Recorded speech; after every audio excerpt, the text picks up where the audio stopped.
Hello everyone, তোমরা সবাই কেমন আছো? আশা করি তোমরা সবাই ভালো আছো। আজকেও তোমাদের সাথে একটা ছোট্ট ব্লগ ভিডিও শেয়ার করবো, আশা করি ভালো লাগবে। এখানে সকালে মাছ বাজার আনা হয়েছিল, সেগুলোই ধুয়ে পরিষ্কার করা হয়েছে। আর এদিকে মাংস রান্না বসিয়ে দিয়েছি। আর এদিকে জামা কাপড়ও কাচা হয়েছে।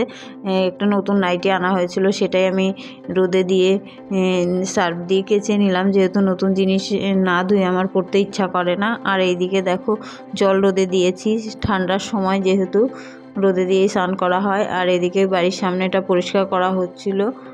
আর ইনকোয়ারি মেশিন দেখো, বাজারে ইনকোয়ারি লোকজন এসেছিল, তারাই মেশিন নিয়ে যাচ্ছে, ওয়েট মাপার মেশিন। আর এইদিকে দেখো হচ্ছে শাক রান্না হয়েছিল। আর মেয়ে স্কুল থেকে যেহেতু এসে গেছে, মূলো শাক চিংড়ি মাছ দিয়ে করেছিলাম, আর মাংস করেছিলাম, সেটাই ওকে স্নান টান করিয়ে নিয়ে এদিকে খেতে বসে গেছি। মেয়ে মর্নিং স্কুল যেহেতু 11টার মধ্যেই বাড়ি পৌঁছে যায়, তাই আমাকে তাড়াতাড়ি রান্না করতে হয়।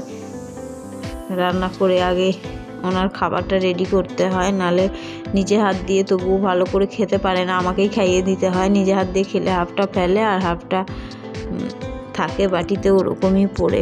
আর এদিকে দেখো আমার মাংস রান্না হয়ে গেছে।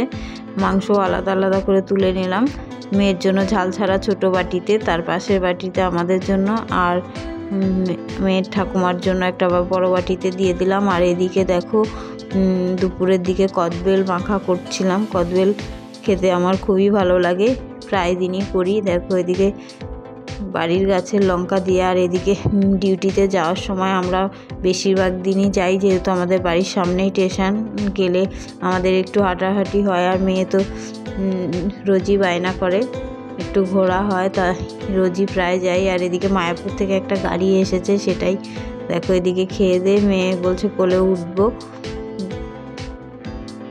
হাঁটতে হাঁটতে যাবে, আবার কোলে ওঠার জন্য বায়না।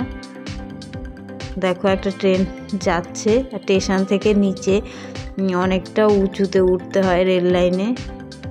আর এদিকে দেখো বারুণ কলকাতা নিয়ে যাচ্ছে। তারপর বাড়ি ফিরে সন্ধে দিয়ে নিলাম।